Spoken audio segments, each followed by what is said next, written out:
Hey guys, so today you're going to be learning a little bit more about transpiration.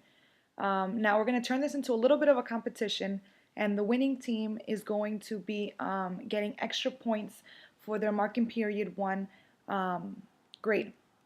I'm not going to say yet how many points you're going to be getting, just know that the winning team will be getting extra points to their final marking period 1 grade. The way this is going to work is you are going to be creating a poster about this topic that you just see here in front of you called transpiration. The team that is able to most effectively develop an explanation, include illustrations, and complete all parts of the project that I'm going to explain in a moment is going to be the one that's considered the winning team. Now, I'm going to be giving you a grade as well as your peers. So the way it's going to work is you're going to create your poster. You're going to have 1 day to do that. Then on day 2, we're going to set the posters up around the room, and we are going to carousel around the room. You are going to be providing feedback to each poster, critiquing their posters, and developing a grade for them according to a rubric that you'll be receiving that day.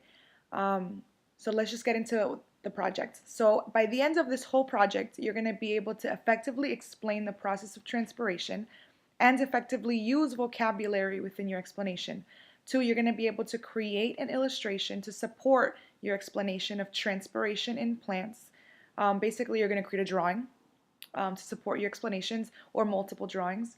And lastly, you're going to be able to critique your own work as well as the work of your peers. This is obviously really going to show me, one, that you understand your content very, very, very well. And the more that you can talk about it within your groups and the more you can assess each other's work, the more it's really going to solidify your understanding of the content. Throughout this process, you're going to be able to answer 3 questions. 1, how does water enter and flow through a plant during transpiration? 2, why do plants regulate the amount of water loss? In other words, why do plants control the amount of water that's going to be lost from them? And lastly, what role does transpiration play in the Earth's water cycle? There's a few musts that have to be included in the project. Number 1, you have to be able to accurately use these terms in front of you now. You have to be able to effectively explain them, effectively explain their functions, and be able to include them in your diagrams. So the first one, as you can see, is transpiration, xylem, stomata or stomates, leaf, roots, guard cells, and water.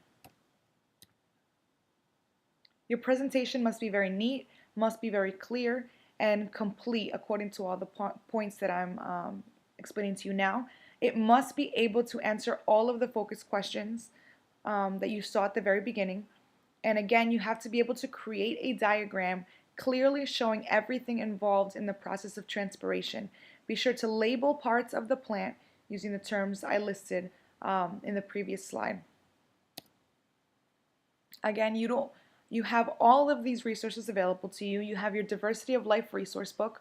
You've read 2 stories up to this point about transpiration and plants. I'm also going to be posting some videos on Edmodo that you can watch just to give you a better understanding of it in case you're having still a little bit of trouble. You have your notes from the readings that you did before, and of course, if you have any questions, I'm also here for you to guide your thinking. Again, I'm not going to be giving you direct answers, but I will be guiding your thinking as you begin to develop your explanations. I'll obviously be here too to just make sure that you're correctly understanding anything, and obviously if you need anything from me. Good luck, and the winning team, you will be very excited. See you guys later.